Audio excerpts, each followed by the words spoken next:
Welcome to Children's Church. I'm Mr. Surgeon. I'm glad to see you here this week. This is our last Children's Church of May. And I think maybe about the fifth one or sixth one that we've done this way via video. So I hope you enjoy them. Today we're going to read from 1 Corinthians in the Bible about one body, many parts. The body is a unit, though it is made up of many parts.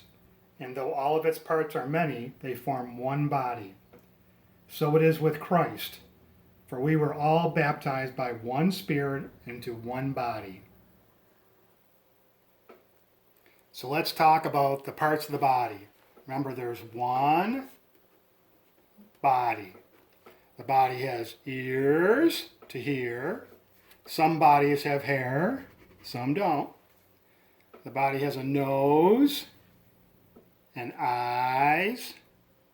Now, if there was an eye over here, and it wasn't part of the body, it couldn't do much, could it? It would just be laying on the floor, kind of like Mr. Potato Head's eyes. Mr. Potato Head's eye in Toy Story laying underneath the bed. That's why the body needs all the different parts.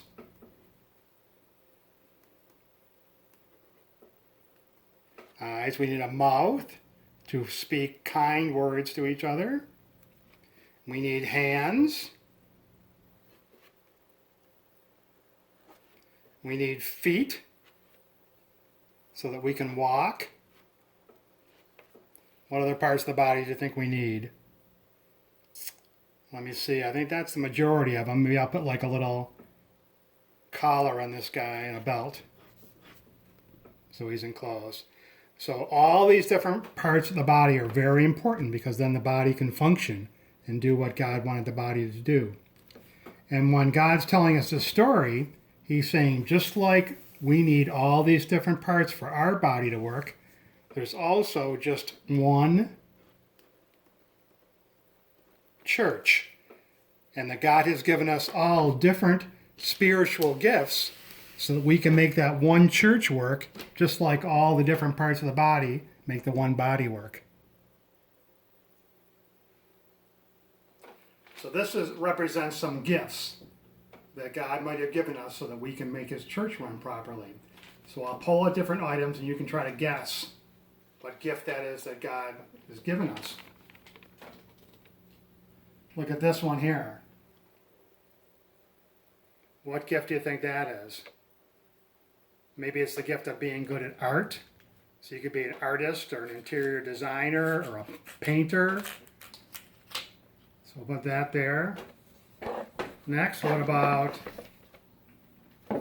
these? Different animals. Maybe God has given you the gift of being able to take care of animals and help them. So you could be maybe a veterinarian, or work in an aquarium or a zoo, those kind of things.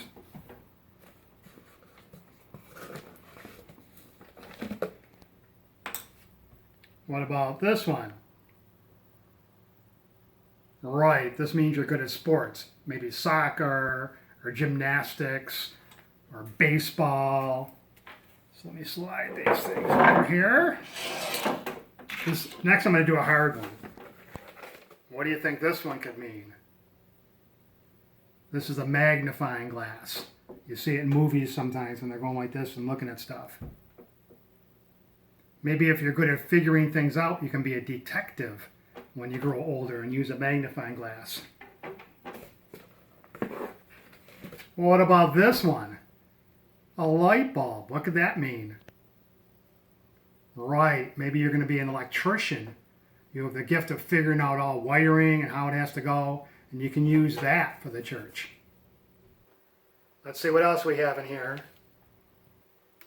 What is it, a keyboard? No, this is something you'd use for preschool to teach the kids. So maybe if you have the gift of teaching, you can be a teacher when you get older. Let's see what else we have. Look at this one. This is a heavy-duty pipe wrench. Maybe you can be a plumber when you get older and use your plumber's skills to help people and fix the plumbing in churches and homes. That over there. Let me see what else we have. Okay, we have a keyboard. Look. Maybe you can be a musician or a songwriter like Anna Girardi or something like that when you grow old, if God has given you a musical talent. Let's see what else. Oh, I know you all know what this is. That's right, it's a Wii game. So maybe if you're real good at gaming, that's one of the things you can do when you get older. Let's see what else. What is this one? Have you ever seen your mom or dad using this? It's a rolling pin, where you roll the dough real thin and make cut-out cookies or pies or those kind of things. So maybe if you're good at cooking, you can use that gift to be a chef, a famous chef in a famous restaurant, or open your own restaurant. Let's see, what else do we have? Look at this one, a rocket. Mr. Sergi built this one. Maybe you can be a rocket scientist or some other kind of scientist that works at Moog or for NASA or those kind of places. That'd be really cool when you get older if you like that. Let's see what else we have. Look at this one, Bears on Wheels. Maybe you'd be a famous author when you get older if God has given you the ability to write down your thoughts and make things clear for people. Or maybe you'll write poetry. That certainly is a gift God could give you. Let's see what else we have. What's this one? Right, it's a Bible. What gift did that mean? Uh-oh, Mr. Sturgis playing the keyboard. This Bible, maybe you're very good at understanding the Bible, and you can teach other people about the Bible and become a pastor or a teacher when you get older. But this Bible one actually applies to all these different gifts and all the different jobs you might have when you get older. Because if you're a baseball player or a chef or a rocket scientist or a plumber or an artist or an electrician, it doesn't make any difference. All of our jobs is to spread the good news about Jesus Christ to our friends and coworkers. So pastor might be the one who does it on Sundays in church, but we are the people that have to do it every day. With what pastor teaches us, we teach the people that we work with.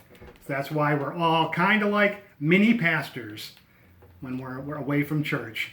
So let's pray. Dear Lord, thanks for bringing us here together today. Thanks for all these spiritual gifts you've given all the people in your church so that we can do your will. Please help each one of us to figure out what our spiritual gifts are. Help us to use them